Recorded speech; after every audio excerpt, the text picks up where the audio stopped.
오늘 우리에게 주시는 하나님의 말씀 에스겔서 3장 1절에서 11절까지의 말씀입니다. 구약성경 1153페이지쯤에 있습니다. 에스겔서 3장 1절에서 11절까지 우리 한 목소리로 함께 읽겠습니다. 또 그가 내게 이르시되 인자야 너는 발견한 것을 먹어라. 너는 이 두루마리를 먹고 가서 이스라엘 족속에게 말하라 하시기로 내가 입을 벌리니 그가 그 두루마리를 내게 먹이시며 내게 이르시되 인자야 내가 내게 주는 이 두루마리를 내 배에 넣으며 내 창자에 채우라 하시기에 내가 먹으니 그것이 내 입에서 달기가 꿀 같더라. 그가 또 내게 이르시되 인자야 이스라엘 족속에게 가서 내 말로 그들에게 고하라. 너를 언어가 다르거나 말이 어려운 백성에게 보내는 것이 아니요 이스라엘 족속에게 보내는 것이라. 너를 언어가 다르거나 말이 어려워 내가 그들의 말을 알아듣지 못할 나라들에게 보내는 것이 아니니라. 내가 너를 그들에게 보냈다면 그들은 정녕 내 말을 들었으리라. 그러나 이스라엘 족속은 이마가 굳고 마음이 굳어 내 말을 듣고자 아니하리니 이는 내 말을 듣고자 아니함이니라. 보라 내가 그들의 얼굴을 마주보도록 내 얼굴을 굳게 하였고 그들의 이마를 마주보도록 내 이마를 굳게 하였으되 내 이마를 화석보다 굳은 금강석 같이 하였으니 그들이 비록 반역하는 족속이라도 두려워하지 말며 그들의 얼굴을 무서워하지 말라 하시니라. 또 내게 이르시되 인자야 내가 내게 이를 모든 말을 너는 마음으로 받으며 귀로 듣고 사로잡힌 네 민족에게로 가서 그들이 듣든지 아니 듣든지 그들에게 고하여 이르기를 주 여호와의 말씀이 이러하시다 하라. 아멘. 하나님이 쓰시는 사람이라는 제목으로 말씀의 은혜 함께 나누겠습니다. 오랜만에 에스겔서를 다시 묵상을 하게 돼요. 그 생명의 삶 본문을 보면 시편이 이번 주 화요일인가 수요일날 끝나고 이제 에스겔서 30몇 장인가 뭐 이렇게 시작이 되는데 잘 기억을 해보시면 기억이 안 나시겠지만 작년 이맘때쯤에 에스겔서 그 앞부분을 우리가 함께 말씀을 나누고 또 묵상을 했었습니다. 기억이 안 나실까봐 오늘 이 에스겔서 3장을 좀 먼저 나누고 그 다음에 우리가 묵상할 그 뒤에 부분을 에스겔서 우리가 함께 묵상하고 나눴으면 좋겠다 생각했어요. 사람은요 누구나 자기 삶으로 무언가를 전하면서 삽니다. 이게 싫든 좋든 알든 모르든 간에 자기 삶이 내 삶이 도구고 통로라는 거죠. 평생 무언가에 우리는 매개체로 전달자로 살아갑니다. 부모는 뭘 전달을 할까 생각을 해보니까 가치관을 부모는 자신의 삶으로 전달하는 사람이 부모더라고요. 교사, 스승은 학생에게 지식을 알고 있는 것을 전달을 하겠죠. 리더는 어떤 조직의 방향을 제시하고 또 목적을 이렇게 전달하는 사람이고 목회자는 하나님의 말씀을 전하는 사람이고 여러분 생각을 해보시면 내가 하는 일, 직업과 상관없이 내 삶에 주는 메시지가 있어요. 내 삶에 주는 메시지. 이게 저는 분명히 있다고 생각을 해요. 여러분은 무엇을 어떻게 전달하는 삶을 살길 원하십니까? 내 삶을 통해서 뭔가 전달이 된다던데 후세거나 아니면 뭐 옆으로거나 누군가에게 매개체, 전달자로 내가 살아간다면 뭘 내가 어떻게 전하는 삶이길 원할까 한번 생각을 해보시라는 거예요. 그런데 여러분 여기서 제가 하나 그 전제가 되는 걸 더 말씀드리고 싶은데 뭐냐면 뭘 전하느냐 보다 중요한 게 있어요. 그게 내가 뭘로 채워져 있는가입니다. 그렇겠죠? 성경에 예수님 비유로 말씀하셨어요. 안에 가득한 게 밖으로 나온다. 사람의 마음으로 가득한 게 입으로 나온다 그랬어요. 이 안에 가득하니까 밖으로 나오는 거 아니겠어요? 그러니까 엉뚱한 걸로 가득하면 영 엉뚱한 걸 전하면서 살면 어떻게 해요? 내 삶이 그래서 내가 뭘로 채워져 있나를 먼저 보는 게 중요하다는 거예요. 컵을 한번 병이나 컵을 한번 흔들어 보세요. 그 안에 물이 있으면 흔들면 물이 나오겠죠. 커피가 있으면 커피가 나오고, 향수병에서는 향기가 나오고, 식초병을 열면 신냄새가 나겠죠. 사람도 똑같습니다. 마찬가지예요. 평소엔 잘 몰라요. 그 사람 안에 가득한 게 뭔지 평소엔 몰라. 그런데 어려운 일을 만나고 또 억울한 일을 당하고, 이게 뭐죠? 마음이 흔들리는 일이에요. 그런 일을 만나면 안에 가득 차 있는 게, 속에 들어있는 것이 그대로 나옵니다. 얼마나 민망해요. 그렇죠? 내가 원치 않을 때 원치 않는 자극으로 마음이 흔들려서 이 안에 가득했던 게 갑자기 툭 하고 쏟아져 나오는 거예요. 병 마개가 열리면서. 얼마나 민망해요. 원망이 가득하면 그동안 원망으로 찌든 삶을 살았어. 입만 열면 짜증해. 그럼 원망이 나오는 거예요. 누가 옆에서 옆구리 쿡 찌르면 원망, 이쪽에서 쿡 찌르면 불평. 안에 가득한 게 나온다니까요. 반대로 여러분, 기쁨과 감사가 가득하면 감사가 나오겠죠. 할렐루야. 말씀이 가득하면 말씀이 나오겠죠. 그런 전달자들이 되시기를 주님의 이름으로 축원합니다. 오늘 본문의 에스겔이 그렇다는 얘기예요. 2장에서 선지자로 부름을 받았거든요. 너 선지자 해라, 말씀을 전해라. 하나님 부르셨어요. 선지자가 됐으니 가서 하나님이 곧바로 말씀을 전해라 그러실 줄 알았는데 3장에 보니까 아직 하나님 홀딩을 시키시고 그보다 먼저 다른 일을 시키셔요. 3장 1절이에요. 먹어라. 그러니까 왜 이렇게 출근 전에 새벽녘에 엄마가 밥을 해줘서 아유 나가서 일하기 전에 든든하게 밥이라도 먹고 나가야지 이렇게 챙겨주는 것처럼, 예수님이 그 요한복음 21장에 보면 베드로 조반 차려서 이렇게 주시는 것처럼 하나님이 사명을 맡기시면서 그 전에, 사명을 수행하기 전에 연료를 주입하시는 것 같아요. 먹어라. 뭘 먹어요? 두루마리를 먹어라. 웬 뭐 먹지도 못한 종이를 먹으라고 하시지? 사명보다 앞서는 게 있다는 거죠. 그렇죠? 여러분, 하나님은요 말씀을 전하려고 은혜 받은 사람, 말씀을 전하기 위해서 부릉부릉 막 시동 거는 사람보다 먼저 말씀을 진짜로 먹은 사람을 찾고 계셨다라는 거예요. 그래서 여러분, 오늘 본문 말씀을 통해서 저는 하나님이 쓰시는 사람 어떤 사람인지 함께 살펴보려고 그래요. 세 가지로 나누겠습니다. 첫 번째, 하나님이 쓰시는 사람 첫 번째는 방금 말씀드렸어요. 먼저 말씀을 먹는 사람이에요. 이 표현이 굉장히 중요한데 이 성경에 아주 독특한, 여기만 나오는 표현이에요. 신기한 말씀 아닙니까, 여러분? 만약에 하나님이 하루에 한 장씩 말씀을, 성경 그나마 A4 종이보다는 얇지 않냐? 몇 장 몇 절에 한 장씩 뜯어 먹어라. 계속 뜯어 먹어라. 그러면 먹겠어요? 속이 안 좋고 특히 맹장에 쌓입니다, 주님. 이러고 안 먹겠지. 신기한 말씀이에요. 여기만 나오는 독특한 표현. 읽어라, 뭐 외워라 하지 않으셨고 먹으라고 하셨어요. What you eat, what you are. 먹는 게 내가 돼요. 우리 음식물이 그렇잖아요. 내가 먹은 게 내가 되는 거예요. 그러니까 이것저것 아무렇게나 집어먹으면 안 되겠죠. 음식을 먹으면 그 음식이 나도 모르게 내 피가 되고 살이 되잖아요. 마찬가지예요. 여러분, 자주 생각하는 게 내가 됩니다. 자주 생각하는 게 내가 돼요. 자주 짜증을 생각하고 더 자주 원망을 품고 그것보다 더 자주 불평에 사로잡혀 있으면 그게 내가 된다고요. 입만 열면 나온다고 그랬잖아요, 아까. 자주 접하고, 여러분, 내가 보는 게 내가 돼요. 무서운 일입니다. 내가 듣는 게 내가 된다니까요.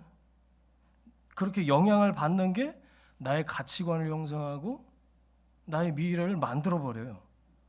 자, 그러면 말씀을 먹으면 그 말씀이 내가 되는 거죠. 할렐루야. 말씀을 먹는 게 그래서 중요해요. 말씀을 먹으면 그 말씀이 내 생각이 되고 내 생각이 된 그 말씀이 나의 습관이 되고, 지난주인가 그래서 제가 행복한 말씀 나눈 7월 첫 주에 우리 6개월 지났으니까 새로운 6개월은 좀 거룩한 습관을 다시 좀 버리십시다. 이렇게 좀 녹음을 해서 올렸었는데 말씀이 습관이 되는 거. 그럴 때 말씀이 내 세 사람의 인격이 됩니다. 어디서부터 출발하죠? 말씀을 먹는 거, 섭취하는 것부터 출발해요. 3절 보세요. 어떻게 먹으라고 그러시냐? 배에 넣으래요. 그리고 창자에 채우라. 위, 장까지 내려가네. 그죠? 그러니까 입만 채우라는 말씀이 아니고, 머리만 채우라는 말씀도 아니고, 삶의 가장 깊은 곳까지 말씀이 스며들게 꼭꼭 씹어먹고 소화를 시켜서 배 창자에까지 그렇게 말씀하고, 이 표현이 참 희한한 것 같아요. 시편 기자가 그런 얘기했죠. 주의 말씀은 내 입에 꿀보다 더 달다. 송이꿀보다 더 달다.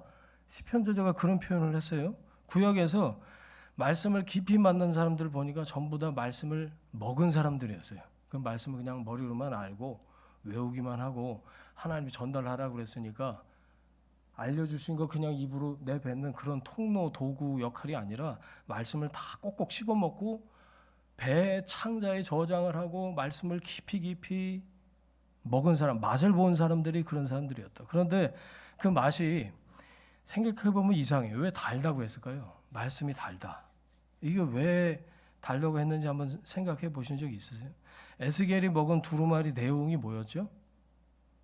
포로지에 있는 지금 붙잡혀 있는 이스라엘 백성들에게 심판을 선포하는 내용이었어요. 애가 슬픈 노래, 탄식, 아휴 우리 이제 다 죽었다. 심판의 말씀이었다고. 그런데도 입에 먹으니까 그 두루마리를 먹으니까 달았다고 그랬어요. 왜 그랬을까요? 이 내용 때문이 아니에요. 하나님의 말씀이었기 때문입니다. 여러분 말씀을 먹으시되 섭취하시되 이 말씀이 달구나.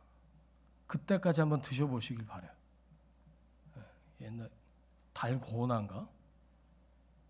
이 설탕 이렇게 갖고 먹는 거 있잖아요. 뭐 별 모양 찍고 뭐 뽑아 먹어. 그거 어디 나왔었지 옛날에? 넷플릭스 뭐 나와주고 그랬잖아요. 뽑아 먹는 거. 달고나 말씀이 참 달고나 여기까지 가야지. 말씀은 졸리구나. 말씀은 지루하구나. 이러면 이거 말씀을 어떻게 먹겠어요? 말씀이 참 달구나. 송이꿀보다 더 달구나. 여러분 이게 우리의 고백이 됐으면 좋겠어요. 부모가 자녀를 꾸짖을 때도 그래요. 꾸중은 귀로 들으면 잔소리죠. 잔소리 뭐 쓰게 들립니다. 하지만 그 안에 사랑이 있다는 걸 발견을 하게 돼요. 철이 들면. 하나님의 책망도 마찬가지죠. 왜 심판을 얘기하시겠어요? 죽이려고 자녀를 왜 죽여요? 살리려는 말씀이죠. 그 안에 하나님 아버지의 마음이 이런 게 있구나. 그걸 알면 그 말씀이 단 거죠. 여러분 예전에 신학교 교수님이 이런 말씀하신 게 기억이 나는데 설교는 책상이 아니고 무릎에서 완성이 된다. 이게 목회자로 한 25년 넘게 말씀을 전하면서 살다 보니까 진짜 그런 것 같아요. 책상이 아니고 무릎에서. 그래서 제가 여기 앉아서 기도도 하지만 그 앞에 무릎 꿇고도 자주 기도합니다. 무릎이 아파야 되니까 방석을 안 갖다 놓고 그냥 맨바닥에 무릎 꿇고 기도하는데 말씀이 여기서 완성이 되지.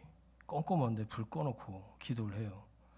여러분 책은 지식을 줄 수는 있어요. 하지만 기도는 하나님의 마음을 알게 합니다. 기도하면 하나님의 마음이 이식이 돼요.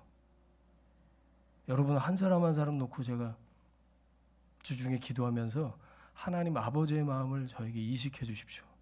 그러면서 말씀을 준비를 해요. 그럴 때 정보가 아니고 저는 생명이 흐른다고 생각해요. 하나님 아버지 생명의 전달자가 되게 하옵소서. 이렇게 기도를 한단 말이에요. 여러분 정보를 들으려고 교회 오시는 거 아니잖아요. 그죠? 정보는 뭐 챗GPT, 제미나이 이런 거 검색하면 다 나와. 웬만한 거. 여러분 예배 자리에 하나님의 생명을 수혈받아서 그렇죠? 그 생명이 새롭게 내 안에 그 세 사람의 생명이 새롭게 회복이 되고 더 깊어지기 위해서 오시는 거잖아요. 그래서 설교자인 저만이 아니라 여러분 모두 다 삶으로 말씀을 전하는 우리 모두가 자신에게 먼저 물어봐야 된다 생각합니다. 나는 말씀을 먹고 있는가? 나는 말씀에 사로잡혀 있나? 반복해서 말씀을 묵상하는 거룩한 습관을 우리가 몸에 체득시키려는 이유예요. 그래야 내 삶을 통해서 말씀이 잘 소화가 되고 먹고 다른 사람에게 또 전달하는 전달자로 살 수 있을 거 아닙니까? 말씀이 내 몸에 내 삶에 뿌리 내리도록 열심히 물을 주시고요. 씨를 뿌리고 물을 주시고 자라나게 하고 언제까지? 열매 맺을 때까지. 열매 맺을 때까지. 꽃으로 봉우리를 확 틔울 때까지 여러분 믿음으로 기다리고 다지고 그 과정을 통해서 우리가 배워가는 거라 생각을 해요. 내 안에서 그 말씀이 체득이 되고 하나님의 말씀의 뜻이 이해가 되고 그럴 때 조금씩 다른 사람에게 그 말씀의 전달자로 우리가 쓰임 받을 수 있다 그거죠. 여러분 말씀을 안 먹으면요 내 생각이 튀어나와요. 자기 생각이 막 나온다고요. 기도하다가도 자기 생각으로 범벅이 된 사람들이 있어요. 그건 하나님의 마음이 이식이 안 된 상태니까 그런 거예요. 내 경험이 나와. 누군가에게 좀 좋은 말을 해주고 사랑하는 마음으로 권면도 해주고 그러려는 하다 보면 내 경험이 튀어나오고 내가 다 해봤는데 집사님 그러시면 안 돼. 뭐 이러고 앉았어. 그러면 안 되죠. 내 감정이 튀어나와. 이게 좀 누르고 하나님 주시는 감정으로 이렇게 코멘트를 해야 될 텐데 그게 안 되는 거죠. 내 철학이 나와. 말씀을 안 먹으면 그렇게 된다는 거예요. 서로에게 우리가 말씀이 통로가 되어야 되는데 서로에게 자기 가치관이나 또 심지어 나아가서 자기 정치색이나 이걸 입히기 위해서 있는 공동체가 교회가 아니잖아요. 그래서 교회에서 금하는 겁니다. 그런 거를. 정치 얘기, 뭐 서로의 내 가치관 얘기, 내 감정은 뭐 나눌 수 있습니다만 하나님의 말씀이 우리를 통해서 서로에게 그렇게 순수하게 좀 흘렀으면 좋겠다 그런 생각을 해요. 말씀이 내 안에 가득하면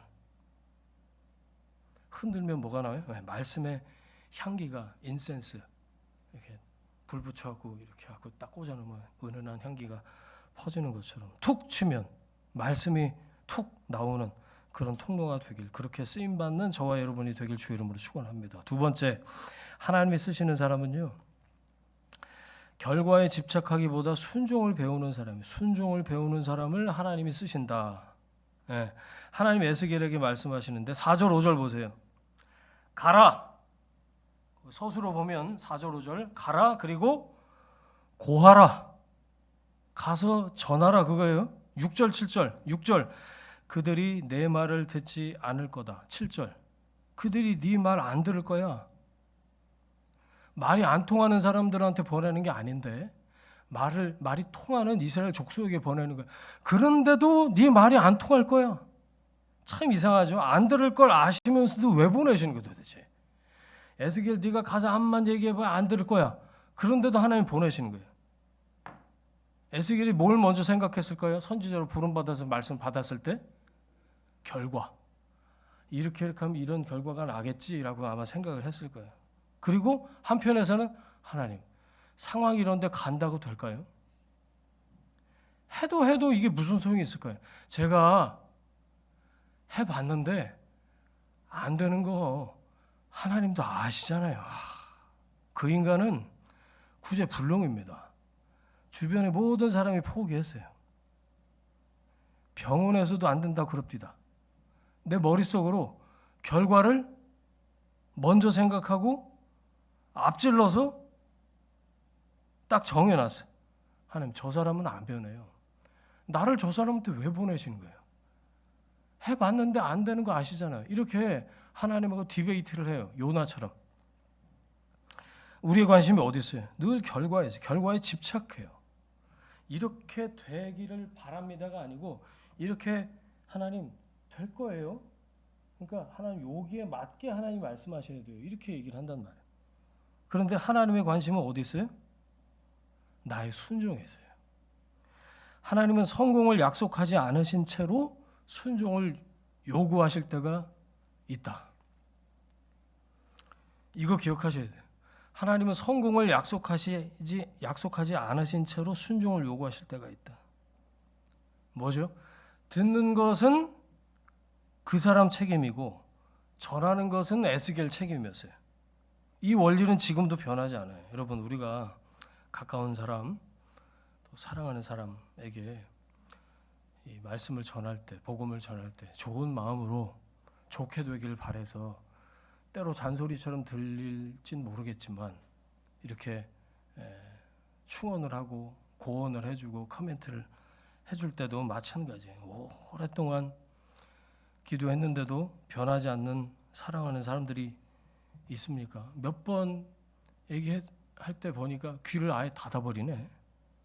그때 어때요? 우리 감정이? 낙심이 되죠. 하나님 그만하렵니다. 그만해야겠다 이제. 말해도 소용이 없는데. 그런 생각이 들죠. 그런데 저는 오늘 에스겔 말씀을 통해서 하나님이 우리에게 말씀하시는 것 같아요. 너는 계속 전해라. 너는 계속 전해라. 계속해서 품고 기도해라. 왜죠? 열매는 하나님의 영역이기 때문에 그래요. 우리는 씨를 뿌릴 뿐이에요. 열매를 맺게 하시는 분은 하나님이신 줄 믿습니다. 그 열매를 맺는 때와 방법은 하나님이 정하세요. 사도 바울이 그렇게 얘기했죠. 심는 이가 있고 물 주는 이도 따로 있는데 자라게 하시는 이는 하나님이시다. 저는 이 말씀이 얼마나 위로가 되는지 몰라요. 그러니까 그것만 하겠다 그게 아니고 내가 다 책임질 필요가 없다라는 게 하나님 내가 할 분량에 대해서 딱 말씀하시는 것 같아요. 나는 그 말씀에 순종만 하면 돼요. 너는 가서 물을 줘라, 심어라. 하나님이 자라게 하신다.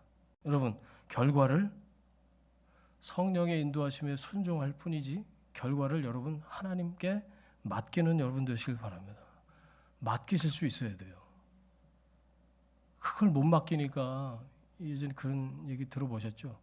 새벽 기도 올 때 그냥 기도 보따리를 한 짐 들고 와서 이 십자가 앞에 내려놓고 그냥 무슨 장사하는 사람처럼 그 짐을 다 풀어 헤쳐놓고 하나님 요건 저렇고요 저건 저렇고요 그 새끼는 저렇고요 뭐 유혹도 했다가 흉도 받다가 울었다가 다 토해놓고 그러면 이거를 하나님께 맡겼으면 그대로 맡기고 가야지. 갈 때는 이것도 기도거리니까 다 주섬주섬 또 보따리에 싸갖고 다시 끝나고 지고 메고 간다는 거 아니에요. 결과를 하나님께 맡기실 수 있으시겠어요? 네. 그리고 순종하는 겁니다. 그럴 때 하나님이 당신의 뜻을 이루실 줄 믿습니다. 8절 보세요. 하나님께서 또 에스겔한테 이렇게 말씀하시는데 내가 내 얼굴을 그들의 얼굴보다 굳게 하겠다. 이렇게 이 희한한 표현에 또 이 생전 보지도 못하고 듣지도 못한 표현들이 이런 이제 예언서들에 나오니까 예언서가 어렵구나 우리가 그렇게 느끼는 건데 여기서 굳게 한다는 건 보통 요 단어만 딱 보면 문장만 보면 무슨 생각이 들까요? 네. 고집세게 만들겠다. 얼굴을 굳게 하겠다. 고집세게 만들어주겠다. 그게 아니고 그 앞에 말씀하고 같이 보면 사람들의 반응에 흔들리지 않는 믿음을 주시겠다는 말씀이죠. 이해가 되시죠? 그래서 9절 보면 뭐 하지 말라? 두려워 말라. 또 뒤에 무서워 말라. 사람들이 네 면전에 대고 무시하고 깔보고 듣지 않고 침뱉고 욕하고 그래도 두려워하지 말라. 무서워하지 말라. 내 얼굴을 이 말을 금강석같이 굳게 하겠다. 하나님 그렇게 말씀하시고 여러분 사람들의 반응에 따라서 내가 반응하면 오래 사역 못해요. 사명 감당 못합니다. 칭찬하면 힘이 나겠지. 어디 가면 막 칭찬해주면 잘한다 그러면 막 힘이 나겠지. 근데 그 사람이 돌변을 해. 오늘은 뭘 잘못 먹었나. 얼굴 색깔이 확 변하면서 비판을 해. 칭찬 넣는 사람이. 그러면 나는 주저앉아요. 사람의 인정에 막 휘둘리니까. 비판하면 주저앉는다니까요. 반응이 또 없으면 쌩을 까. 포기해요. 우리들이 그래요. 그러나 하나님께 붙들린 사람, 하나님이 그 얼굴을 굳게 하는 사람, 이 말을 금강석처럼 단단하게 만드는 사람, 그 사람은 다릅니다. 사람의 얼굴을 바라보는 사람이 아니라 하나님의 얼굴을 바라보는 사람이 돼요. 하나님 면전에 있는 사람이 된다니까요. 이게 그 뜻이에요. 이마가 단단하다. 저는 앞에 어저께 8,000원짜리 가서 깎아놓으니까 이렇게 또 바짝 깎아놨던데 이마가 더 훤하게 이 말씀 보다가 재미도 있다. 뭐 이마가 단단하다고 이렇게 표현해놨나? 수치 없나 에스겔이? 근데 흔들리지 않는다. 대면에도 주눅들지 않는다. 왜? 하나님 면전에서 이게 맞박이 단단해졌어요. 어떤 사람 앞에서도 주눅들지 않고 대면에도 두려워하지 않고 무서워하지 않고 말씀을 전하는 사람이 될 수 있는 거죠. 여러분, 그 영혼을 위해서 복음을 뿌리고 기도를 뿌리고 눈물을 뿌리십시오. 어떻게 하고? 이마를 단단하게 하고. 혹시 지금도 오랫동안 기도하고 있는 가족들이 있으세요?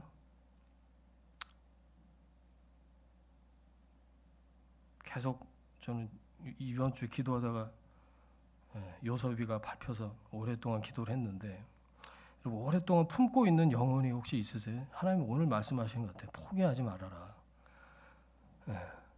끝까지 나는 순종할 뿐이에요. 그럼 하나님이 만드세요. 하나님이 그 기도를 기뻐하시고 순종하는 나의 순종을 하나님 기뻐하시고 여러분의 눈물의 기도와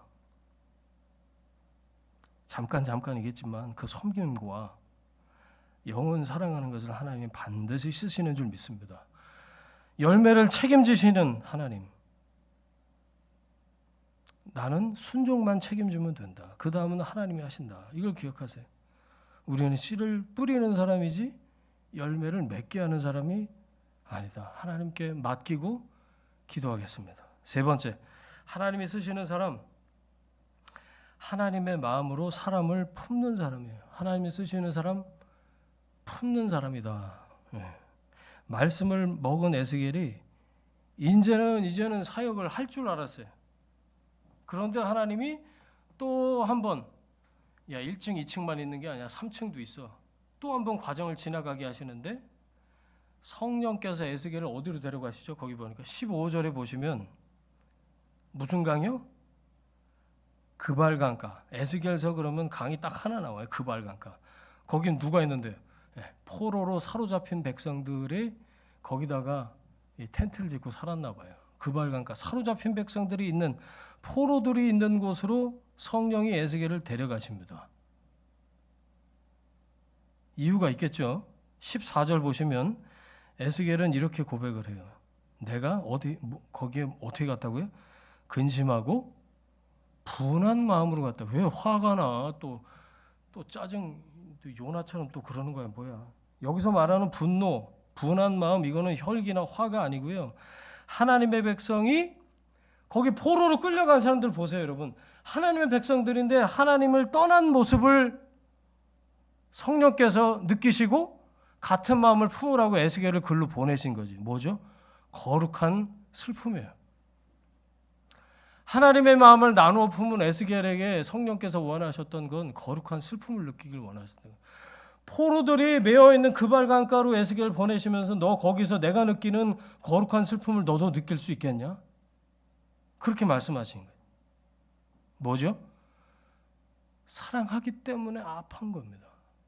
하나님의 마음에 그게 포로지로 어쩔 수 없이 보내시면서도 하나님의 사랑은 그들을 포기하지 않고 그들에게 또다시 준비된 선지자 에스겔을 보내시고자 하는 그 마음, 사랑하기 때문에 아픈 거예요. 여러분 그럴 때 있으시죠?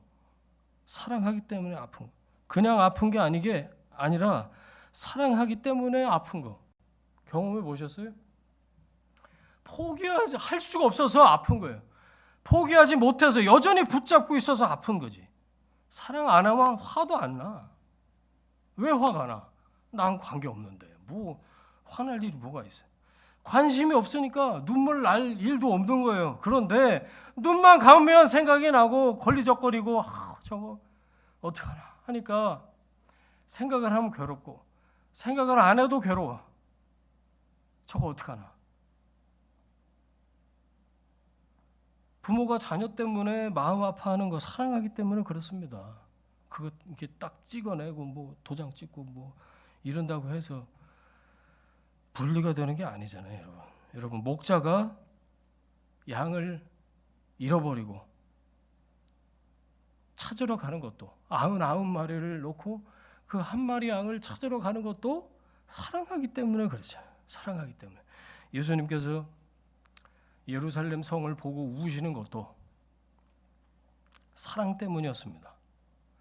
하나님의 사람은요, 그런 하나님의 마음을 품는 사람이에요. 하나님의 마음을 품는 사람. 너 나와 같은 마음을 품어야 되지 않겠냐?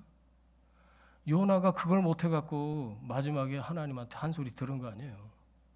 너 나와 같은 마음을 품어야 되지 않겠냐? 자, 15절에 아주 인상적인 장면이 나오는데 이것만 나누고 말씀 마치겠습니다. 에스겔이 이 포로들 가운데 앉아서 7일을 보냈다. 일주일, 한 주간을 포로들하고 같이 지냈어요. 거기서 먹고 마시게. 왜 바로 선지자를 말씀 전하게? 말씀 먹었어. 두루마리를 먹으라 그랬고 먹었어. 그러면 가면 되잖아. 근데 아니. 그발강가로 가. 거기서 봤어? 가. 이게 아니고 일주일을 먹고 자고 같이 그 포로들하고 같이. 왜 그렇게 하셨을까? 그들의 삶을 보게 하신 거죠. 집 떠나와 고향 떠나와 타지에서 내 마음 알아주지 않고 고향을 그리워하고 이웃과 친구들을 그리워하는데 가지는 못하는 신세. 거기서 포로로 잡혀서 그러니 뭐 일상이 있겠어요? 그들의 그 비참한 삶을 에스겔에게 보게 하셨다. 뭘 느꼈을까 에스겔이? 아, 나도 포로로 같이 잡혀왔구나. 그들의 절망을 같이 품게 하셨고 그들의 아픔을 느끼게 하신 거죠. 저는 그래서 특별히 15절에 제 시선과 마음이 멈춰섰어요. 일주일에 한 번 말씀을 전하는 성경만 아는 걸 이렇게 인포메이션, 정보만 전달하는 목회자가 아니라 성도들의 이 눈물을 아는 목회자가 돼야 될 텐데. 그래서 여러분 기도 제목 하나하나 제가 마음에 품고 기도하는 이유가 여기 있어요.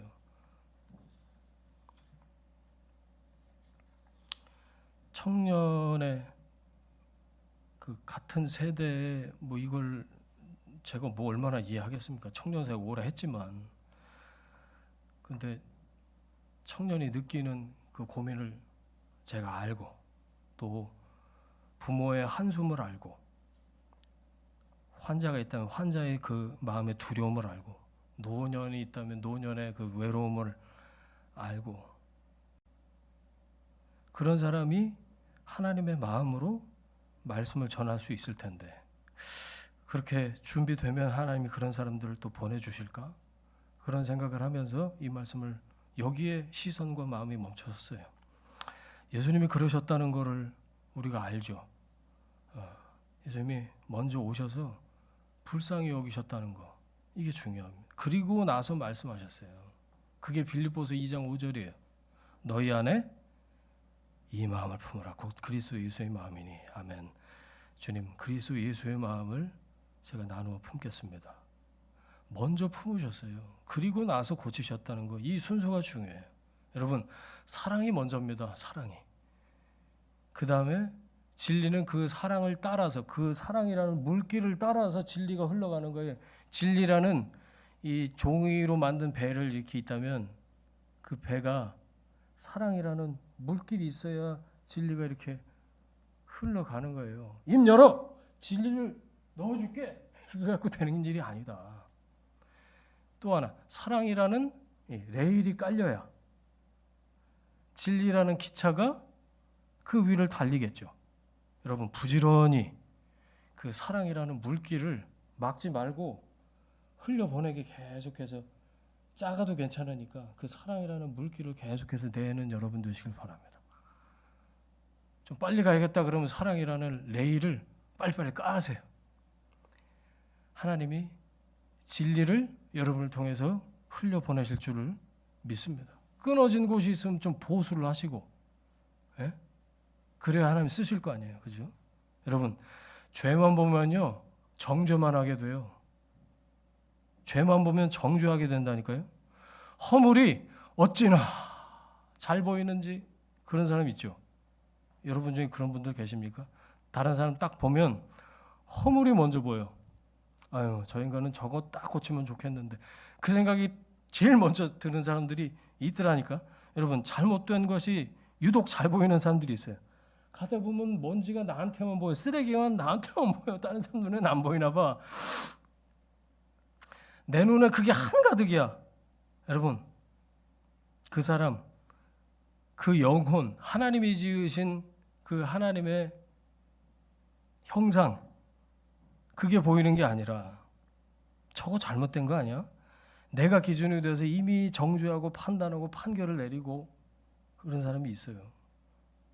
여러분, 그러나 사람을 보면 그 영혼을 품을 수 있게 됩니다. 하나님의 마음으로, 하나님의 시각으로, 하나님의 시야로 하나님 그 사람을, 그 영혼을 볼 수 있게 하옵소서. 내 눈을 열어서 그 영혼을 아버지의 마음으로 볼 수 있게, 그래서 사랑할 수 있게, 품을 수 있게 도와주십시오.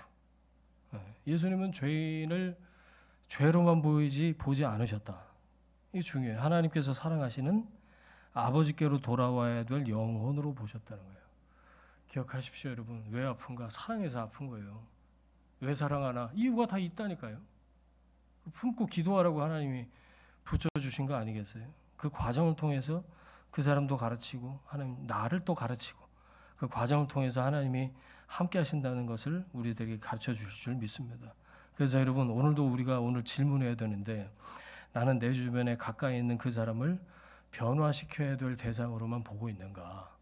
아니면 하나님께서 사랑하시는 영혼으로 바라보고 있는가? 그 사람이 하나님의 사랑을 받아서 변화될 최대치를 내가 상정을 해놓고 그걸 위해서 기도하는 거예요. 말씀에는 진리가 있어야죠. 그런데 그 진리는 반드시 사랑이라는, 아까 말씀드렸죠, 물길, 레일, 여기서는 사랑이라는 옷을 입어야 돼요. 그래야 깜짝깜짝 안 놀라. 맨 몸으로 진리로 그냥 부닥치면 안 돼요. 이마박이 금강석 같이 그랬다고 해서 이마로 받을 거 아니잖아요. 눈물 없는 진리는 상처를 줄 수가 있다. 충분히 울었나?